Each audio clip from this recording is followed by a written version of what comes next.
And now, from beyond our dimension, this is the JeffMara podcast.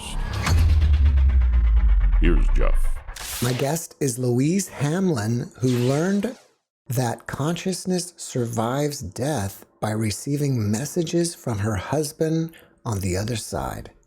Louise, thank you for joining me and welcome. Well, thank you for having me, Jeff. I'm very excited to be here and to tell my story. Well, we're happy to have you, and I think it would be best if we just start from the beginning and how you started getting these messages. Okay. Well, I'm a lawyer and I was married to a lawyer, very happy marriage. And in February 2019, he suddenly died. It was all quite quick. He was diagnosed with stage 4 bile duct cancer and he died within a matter of weeks. And before he died, we talked about the possibility of life after death. And neither of us really believed in it. As I say, we were both lawyers and sort of saw things in black and white and didn't think it was likely. We didn't totally discount the possibility, but we thought it was unlikely. Anyway, he died. I was devastated. And very soon, friends started to receive signs from him.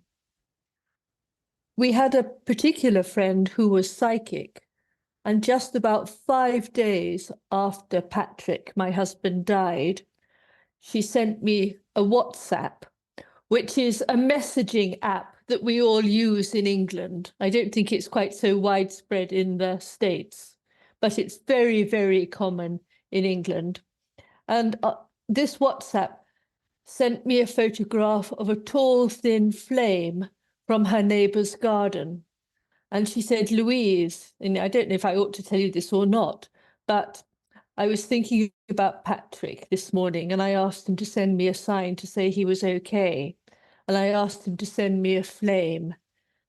And she said, I then forgot all about it and went about my day. And this evening I went to draw the curtains and I saw this tall, thin flame from the neighbour's garden.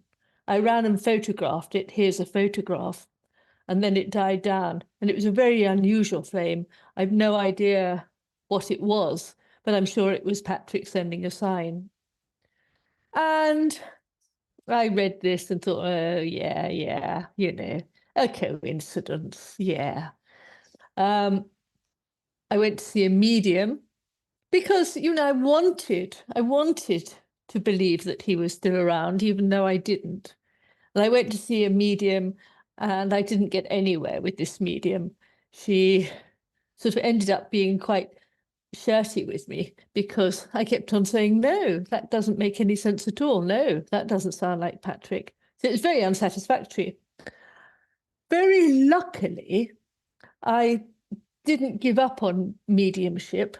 And after a few weeks, I contacted another medium, somebody I'd found on the internet, who lived about 1.5 hours away. And I knew nothing about this woman, but I rang her and said, hi, my name is Louise. My husband died in February, and I'd really, really like to know he's okay. I'd like to make contact. And she immediately said, might be a bit soon if he only died in February. And then she said, oh, he died on the 16th of February, didn't he? And I said, no, he died on the 18th. He lost consciousness on the 16th. And she said, oh, well, he's telling me he died on the 16th. So that's what I'm going to write down. And I thought about it and I thought, that's extraordinary. How does she know that? And it couldn't be telepathy, because if it had been telepathy, she would have read my mind, which thought Patrick died on the 18th. But I could quite understand why Patrick thought he died on the 16th. Anyway, I was sort of quite impressed by that. Though, I still didn't really believe, and I went to see this woman and she said things which were extraordinary and remarkable. But again, I didn't know. I just didn't know. And then various friends started contacting me, saying they'd had signs from Patrick. And I was thinking, yeah, well, why aren't I getting any signs if he's sending signs? So, and I thought, oh, they're just imagining lights turning on and off, and they're imagining feathers and things. Then one day, I left my cell phone in the kitchen and went out of the house. And the house was empty. And I locked the doors when I left. And I live in the country in a very rural location. So no people sort of would be making a noise outside. When I got back, I found that in the message box, to Maria, who was somebody I had been in touch with earlier, and who indeed is a medium as well. In this message box were words and words and words. And a lot of the words were proper words, but then a lot of the words were also gobbledygook. And I couldn't make any sense of it. But it went on and on and on. And there were some words or some little phrases which sort of slightly made sense. I mean, it is eternity was one of them. But anyway, I looked at this and couldn't work out how it had got there. And I was about to delete it all. And I thought, I'll send it to Maria and just sort of see what she thinks. So I said, hey, Maria, look what I found in my message box to you. And my phone had opened up into WhatsApp and then had opened up to Maria to fill up this message box. So, I had not left it open at all. So it was odd. And Maria replied, no idea. But then the next day, she WhatsApped me and she said, hey, Louise, extraordinary, but I found this morning on my phone to you this, and I didn't put it there. And there was this sort of paragraph, really. And 3 times it said in the paragraph, darling, it's me. And Patrick always called me darling. And there were other things that sort of made sense to me. And so I was shell-shocked, frankly. And the WhatsApps kept on coming. And, things like happiest days of my life. It was never totally sort of articulate, if you like. And you could sometimes see that a word was meant even though it hadn't been spelt correctly. So it was as if somebody was sort of, I don't know, trying to use a keyboard or say the words, but it was a bit difficult to do it. But I was thrilled to receive these messages, but I was only about 95% sure that they really were from Patrick. And Maria did seem to be a portal for him. And she had had lights and orbs from him in the past. And so it did seem that he was somehow able to use her as a way of sending me messages. But, it occurred to me that possibly she was making it all up. And I didn't really think so. She's a very nice middle-aged woman with teenage children and a husband, and she doesn't do her mediumship for money. She just does it because she's got this facility.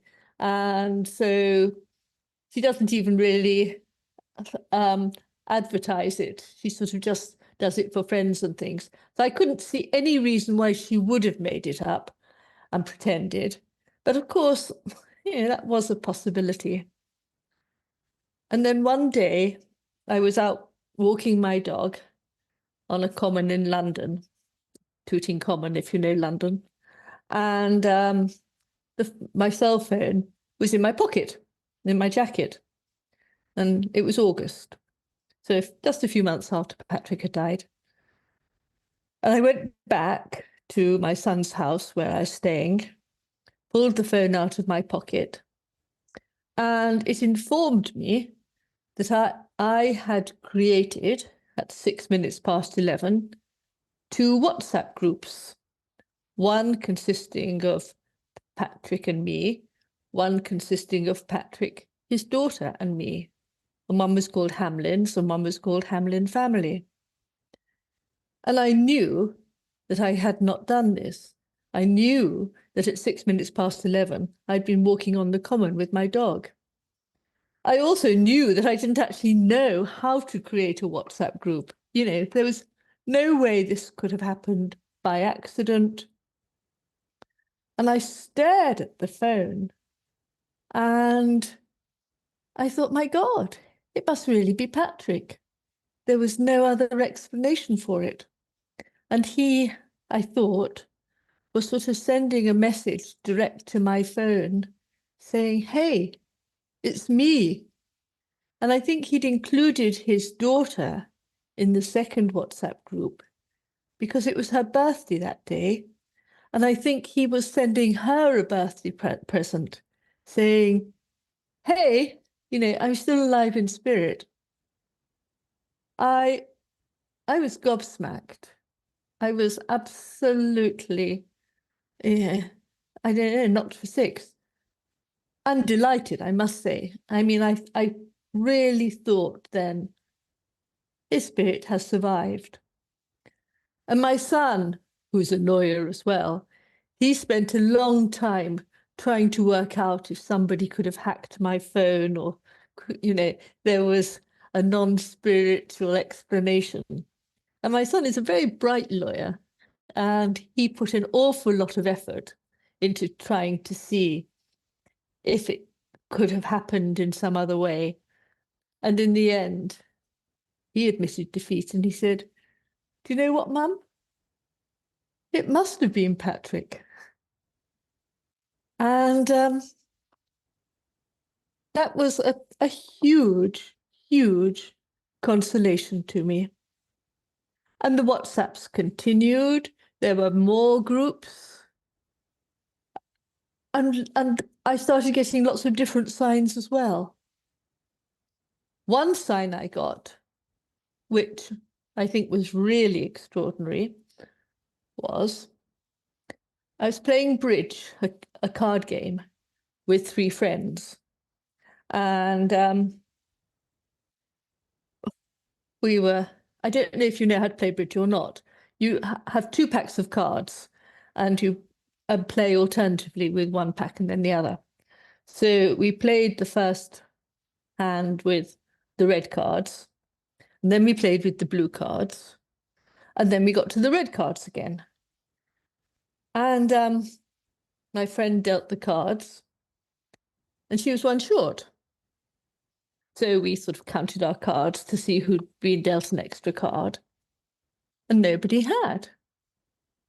So we sort of just looked on the table. It was a card table. No, the card wasn't there. So we looked on the floor. No, the card wasn't there. We stood up and checked our laps and checked the chairs.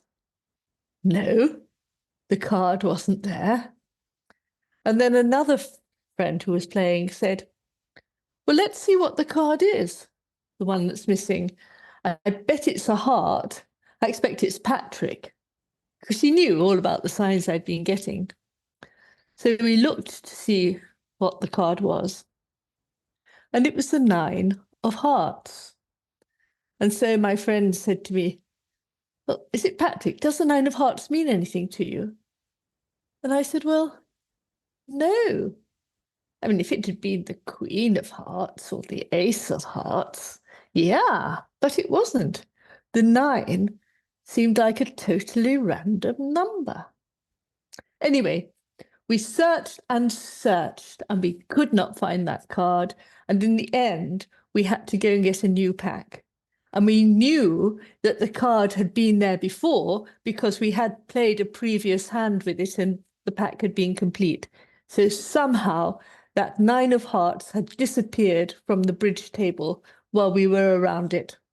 Quite extraordinary. And then as a postscript, a couple of days later, I was telling another friend about this. And she knows about tarot, which I don't know about. And to be fair, neither did Patrick. And she said, "Oh, Louise," she said, "the 9 of hearts is the equivalent of the 9 of cups. And that is the most lovely card of all. And it's the card which means the deepest possible and enduring love." So I took that. That's amazing. Yeah, I know. You know, I talk to people about why people stick around on the other side, and it's perfect because he must be crazy in love with you to be hanging around with you. Well, it was a second marriage for both of us. We only met in 2005 and we got married. We were both middle-aged and both divorced when we met. And so it was an incredibly happy marriage. And my husband was only 71 when he died, which is no age. But no, and we used to say to each other how lucky we were that we had met each other. We never took it for granted. I know you didn't really believe in the afterlife, but were you religious? No, not really. We're both, in theory, members of the Church of England. And we lived in a small village which has a beautiful 12th century church in it. And we used to sometimes go to church, but it was more really because it was sort of part of the social fabric of the village than anything else. So we used to support the church with, I was on the flower rota and we would sometimes read, but it wasn't through any profound religious belief. It was more a community thing. You mentioned that you guys discussed the afterlife before he crossed over. Yes. Do you think it's a good idea for couples to do that? Yeah, I didn't actually ask him for a sign. It didn't really occur to me because we both had decided that it wasn't very probable. I guess it must be quite difficult if you've actually asked your loved one for a sign and then don't seem to get one. And I don't understand why some people get signs and other people don't. No idea. All I will say is that Patrick, he was an attorney. He was a very sort of strong alpha male. And, if he wanted to do something, he would do it.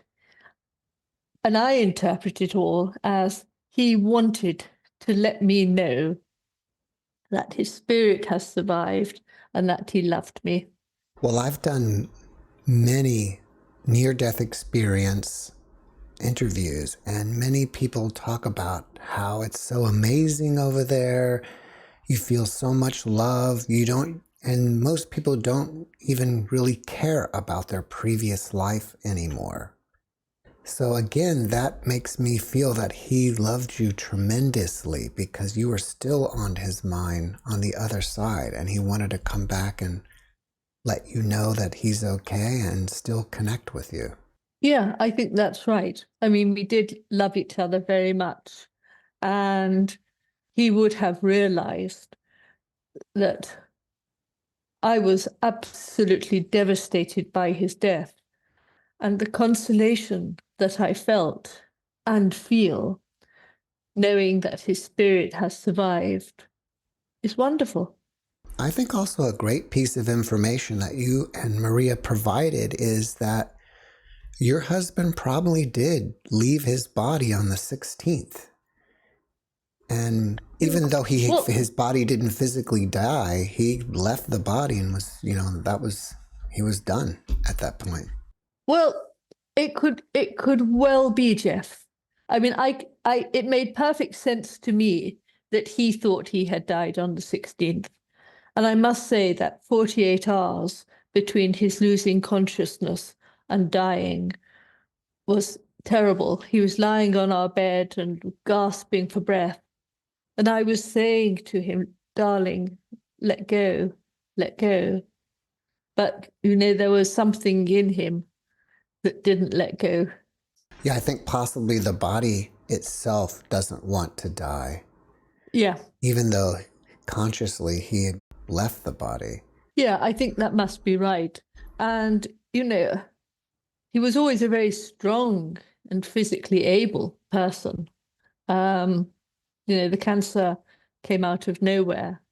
And it had never occurred to either of us that he was going to die at a youngish age. And the good thing is that if he did leave on the 16th, while he was lying there in bed gasping for air, he wasn't suffering. He was already gone. In a way, I hope that's right. Because all I could do was sort of lie next to him and hold him. But it was, it was agonizing. As an attorney, you're trained in logic and investigation. But now, after all this has happened, do you believe that there are no coincidences? I do. I do. I mean, it has completely changed my worldview. And it's not totally clear in my head how it all fits together. But I don't think there are coincidences. And I think that our spirits are sort of part of some enormous tapestry of life. And I sort of think that maybe things are meant, and I don't quite understand how or why, but I do know that our spirits survive, and I do know that I'm not the slightest bit scared of death anymore. And I do know that when I do die, my spirit will reunite with Patrick. Since this has all happened, in what other ways have you changed? Well, I ended up writing a book about it because I felt that Patrick had obviously put such a lot of effort into sending me the signs. And there were lots more signs that I haven't mentioned.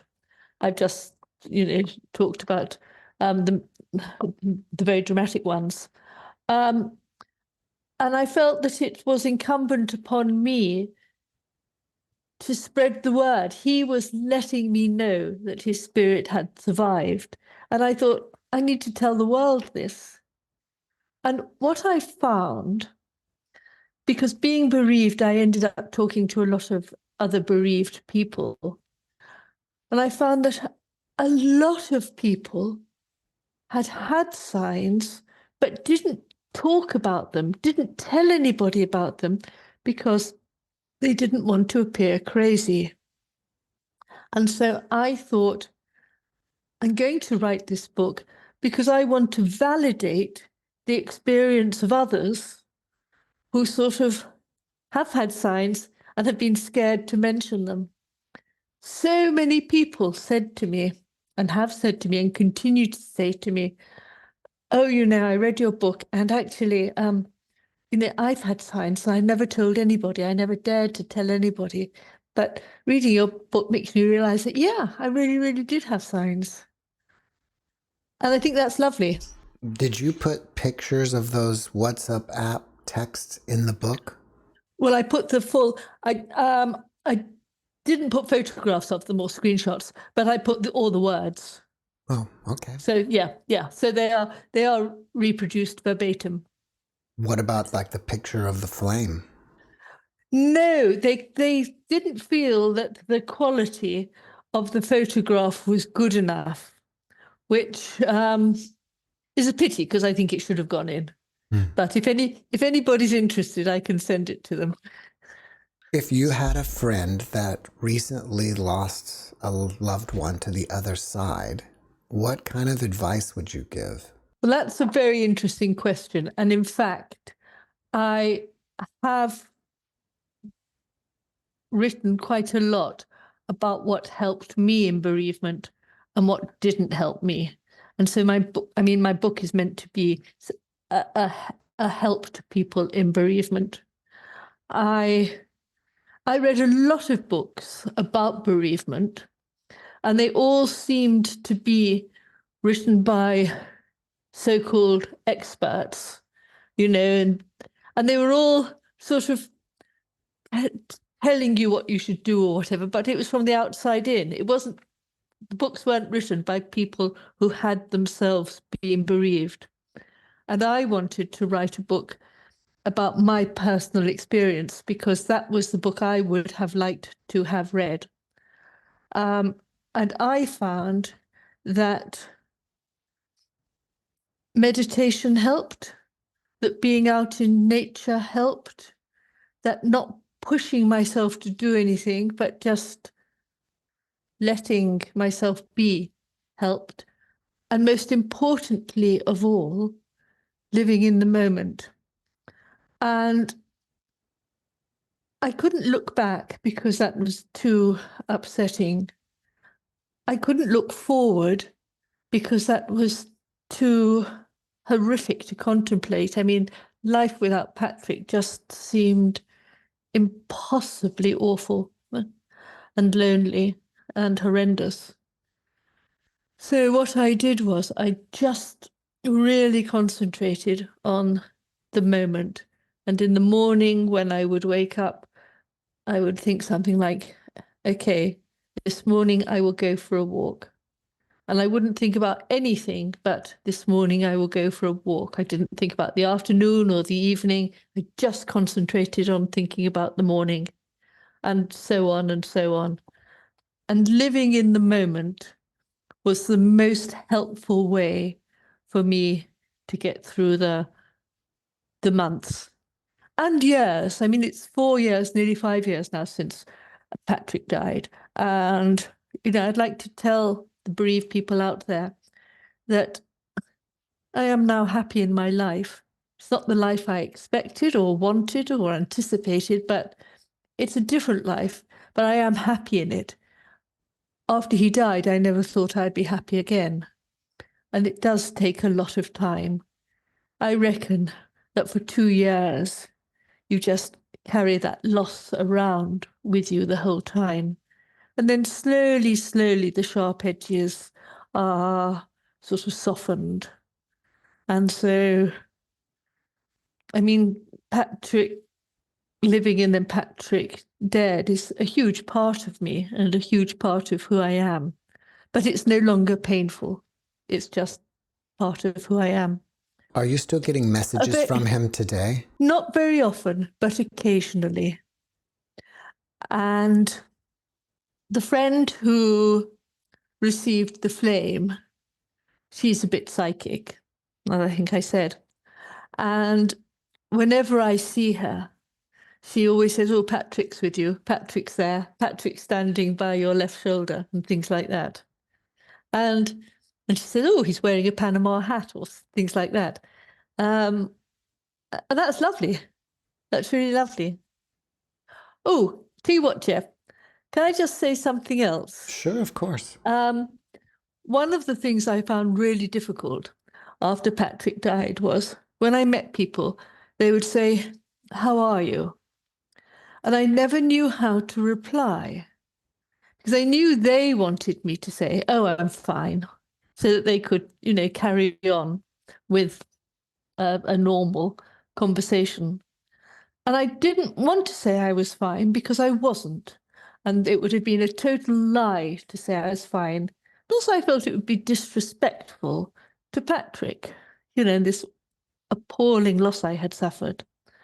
And in the end, I worked out that I could just say, oh, I'm living in the moment. And that was a sort of sufficiently anodyne comment for them to think, good, we've done that. Done that, now I can talk about other things. But it was also true. So that was what I did. And I think it's very difficult when you have people who are sort of saying, how are you, expecting you to say fine, or people expecting you to sort of have got over it, when you don't for a long time. I get the impression that you live in a small but connected community. Yes. What does your social circle or your community think about your experiences? Well, I think that most of them, if not all of them, they actually sort of trust me because, they know that I'm not somebody who's hysterical. I'm not somebody to make things up. They knew me as a sort of a rational, sensible creature. And so, yeah, they found it amazing. But they did know Patrick as well. And so, Patrick was such a larger-than-life big character. So it doesn't surprise them that he did something unexpected. And they do still talk about Patrick a lot, which I love. So, they still today will say, oh, golly, Patrick would have found that funny, or, oh, can you imagine what Patrick would have said about this or that or the other? And I love it when they carry on talking about Patrick. From your description of him, I feel like he was a pretty cheeky guy. Yeah, he was. He was, I don't know, he was huge fun and a man of enormous integrity, and he was loved by many people. Well, if people want to find out more about your book, do they go to Amazon or your website? Yeah. Well, I've got a website, which is just my name. And then it's .co.uk. Or my book is on Amazon. So if you Google Louise Hamlin, you'll get it. Or the book is called WhatsApps from Heaven. And it's about bereavement and how to survive bereavement. And it's also about all the signs that I got. Louise, before we finish up, can you leave us with one last positive message? I think what I've realized now is that if you have made, lots of mistakes in this life and sometimes taken the wrong path, you don't need to berate yourself too much, because I think this life is just a small part of our continuing existence. So, you can mess up this life, but you're not messing up your whole existence. And I think that's very consoling as well, actually. Louise, thank you for your message, and thank you for being my guest. Well, thank you very much, Jeff. I have thoroughly enjoyed talking about what happened to me. Thank you, and I enjoyed speaking with you today. Goodbye. Bye-bye. Thanks for watching the JeffMara podcast. I really appreciate you. Another way to show support is through YouTube memberships. And if you do, there are loyalty badges and other perks depending on your level of membership. All you need to do is click the join button underneath the video to find out more. Thank you for your support.